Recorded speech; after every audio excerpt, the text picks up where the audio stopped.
Hey everyone, I hope you're having a great day. Thanks for watching this video and allowing me to take up a small part of it. So the reason for this video is I wanted a competitive dice tray for competitive Pokemon.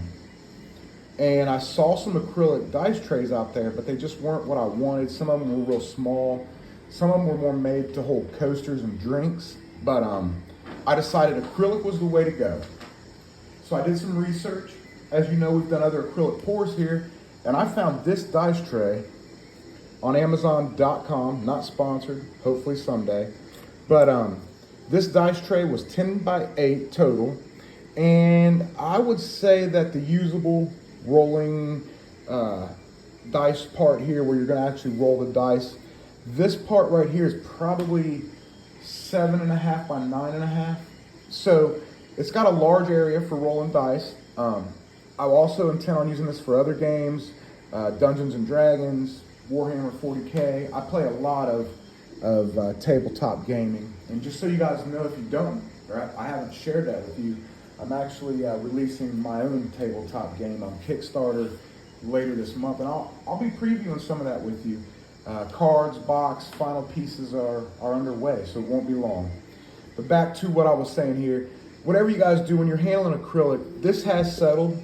I did the bottom tray. It's just easier to bring the mold after it's settled from the 3D printing lab, which has all the ventilation, here into the filming part of the lab. So this has already been poured. It's a golden pearl. For any of my acrylic pouring people out there, I use fast curing, self-leveling, crystal clear acrylic. And I will not say that 5 times fast. And then I use mica powder. I use the pearl version, the pearlescent version, to give it that sparkly pearl finish. Kind of looks different as the light hits it. One of my friends that we game a lot at has a table that has LED lights, so I'm kind of anxious to see how this looks with those LED lights around the edge of his game table that can change colors. Beautiful, I just can't wait. So the idea for this was, I got the mold from Amazon, it was about $10.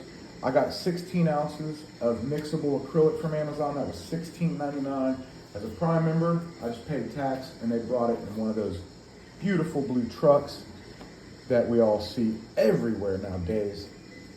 So what I want to do with this dice tray is actually take my Chonky Chew VMAX Sword and Shield oversized promo card here and use this as the background for my tray. So I've got the gold edge here poured. The next step will be to pour some clearish or some lighter gold color to fill up the rest of the edge. Then this will be clear. And I'll pour those at the same time so that I can get a little bit of overflow here and it kind of blends in. That's the effect I'm going for, from the light gold over into the clear. And then he'll be backwards so that we can see him from the other side. And he'll sit about like so. And I'll actually seat him while that clear layer of acrylic, that second step, while it's still a little tacky, I'll seat him. But that way, that little thin 30,000ths of an inch layer, 0.5 millimeter layer of acrylic keeps my card centered and below the dice rolling area. So from the other side, he'll look like so. So the oversized cards, I thought were going to be close, but they end up being almost a perfect fit for what we're doing here. So like I said, that's the second step. The third step will be to put a thin layer of clear over this so that he's perfectly encased in acrylic. This Pikachu will go on forever. And then the final step will be a light gold with some actual gold foil flake embedded in it, just to finish us off. Well guys, I appreciate you watching this video.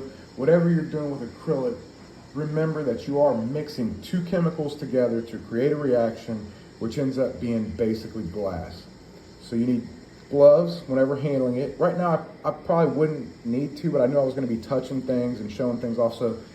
You know, this is cheap preventative measures, guys. 25 cents a pair prevents long-lasting health conditions over time. So if you don't pour acrylic out there, I don't know what your stance is on masks, and I'm not here to ask, but if you are pouring acrylic, wear the mask. You do not want those fumes, that chemical reaction in your body, and it's that simple. Wear the mask inside while you're messing with acrylic. And if you have a place with proper ventilation or good ventilation, that's going to help even more. But if you are in a limited space and you are going to pour acrylic, use the top of a shelf. Keep those fumes up. They will float into the atmosphere. They will rise. They're not heavier than the air. So acrylic fumes will go up. That's why if you have a bookshelf or something near a window that you can crack, you should be in pretty good shape. Also, today's acrylics are a little bit safer. They're not, you know, they keep getting better, but at the same time, it's a heavy chemical reaction. So I cannot stress safety enough. You can make some beautiful items. You know, we've done the Pokémon acrylic filled logo art before, but it's some beautiful ways to create your custom artwork, but you have to be safe. You have to be safe. I can't stress that enough. So guys, I appreciate you being here. I appreciate your time. Like I said, at the end of this, I'll stitch it all together into one video, but this is video 1A of our dice tray. I wish you guys nothing but peace, love, and Pokemon. Have a great day.